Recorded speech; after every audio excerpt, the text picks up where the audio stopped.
So much information coming out today about Marvel Strike Force. Boilon just dropped a video talking about Sentry Echoes of Sentry City. So this will be the catch-up mechanic for those of us who were not able to max out our Sentry character.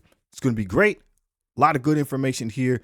I really think that this is a good thing. We always need good plug-and-play characters. Let's look at some of the information that he had and see how we can apply it to our newer or mid-game accounts, those of us who need to catch up and get this character unlocked. First off, big thanks to friend of the channel, Baronreaper. He's the one who pinged me and said, hey man, we got this information. It's happening. It's going down. We had to jump right into it. Thank you very much for being a part of this community.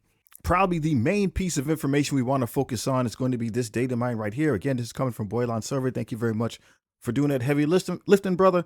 One of the things it outlines is the gear tier requirements of the different teams. So gear tier 16, we're getting too big for our britches.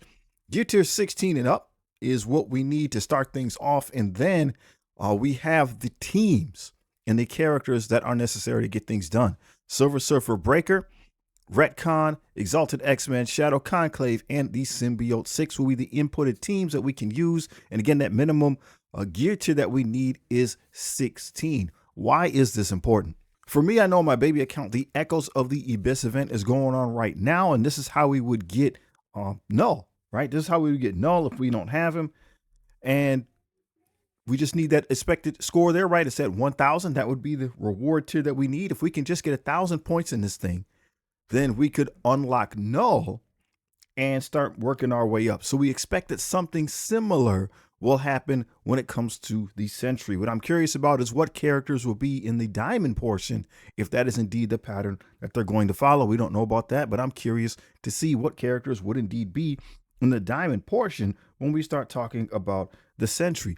But as we see here, if I go ahead and enter, just trying to get that minimum unlock difficulty number 1, the launch button. If you see on the right hand side there is grayed out. Why? Because I don't have any characters. I don't have any teams that qualify. So I can't make any progress on null. So we're going to need those characters. We're going to need those teams to start getting ahead on the Sentry when that part comes out.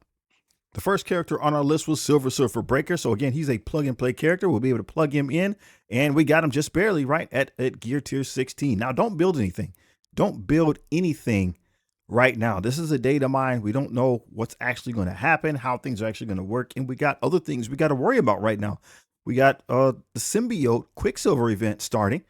We need to be focused on things like that. The towers and stuff we know that are happening, that are coming out in the near future, like that one. So don't build anything. We're just taking a little preliminary look to see what teams or characters might we already have. What would be the likelihood that we could get that character unlocked? Breaker Surfer looks like he's on the list. He's at that gear tier 16. So I'm able to make minimum effort in that regard.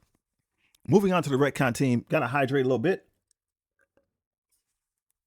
As we move on to the Retcon team, we recognize that I don't have much investment in them. We don't have them built. I'm not going to go backwards. Do not go backwards and build older teams. You just have to keep moving forwards. You don't have the resources to go backwards. And this will be, again, to just help us unlock the Sentry when that happens.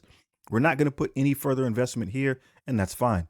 Team number 3 was the Exalted X-Men, and things are looking good here. Things are looking good here. Most of these characters are at gear tier 18. So it's looking good that maybe I can contribute to get that minimum unlock. That would be great. We're still working on Angel, and we know we got Morph coming out in a couple of days free to play. That's going to help us even right now when it comes to, again, the Quicksilver Symbiote Tower, that Fear Tower. I think the game right now is actually in really good shape. The economy seems to have smoothed out. We're going to talk more about that in another video, but the economy seems to be smoothed out. Everything is available for us. The main point is just to have the teams so we can do these events and towers. That's where we're going to get more of our newer, stronger characters, and I'm here for it.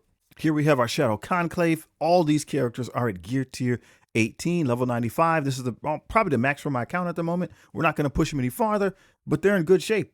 So when Quasar comes out, when the Quasar Echo event comes out, maybe if I just have one team, if they're strong enough to get it done, then I could perhaps go ahead and get the unlock with this team alone, but we're going to take any help that we can get. So our last team on the list is the Symbiote 6. Obviously, on the free-to-play side, we got a long way to go to build this. I need to, again, finish building up Exalted before I move over into the Symbiote 6. A lot of work to be done. The only character we have unlocked is Venom. And then when it comes to Quicksilver Symbiote, he's coming out today in the tower. No, that is the only character that I am concerned about. And we don't need necessarily to build everything, right? I'm not going to sit here and say we have to build all teams. I just don't know how we would be able to get Null as a newer player at this point. And it's fine. If we can't get him, it's absolutely fine. He's not necessary for the team to work, but I just don't know how we'll get shards. Again, we don't have teams to play the Echoes of the Abyss, and we're not going to build up old teams to do that. That's a no-no. It's something that you just cannot afford to do free to play. You don't have the resources to do it. So if we don't get Null, that's fine, right? We were just going to take that loss and just keep moving forward. There's always new characters and new teams coming out. Those are the strongest things in the game.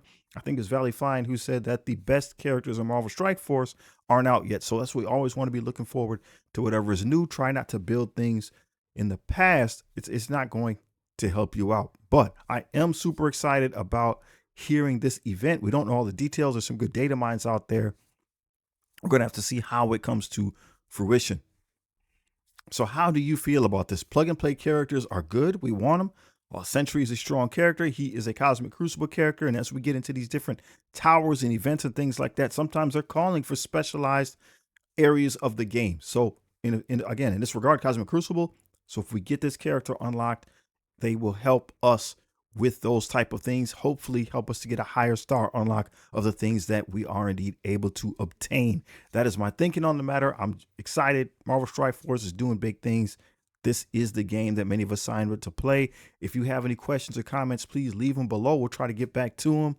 And hopefully you're able to get that symbiote Quicksilver unlocked today.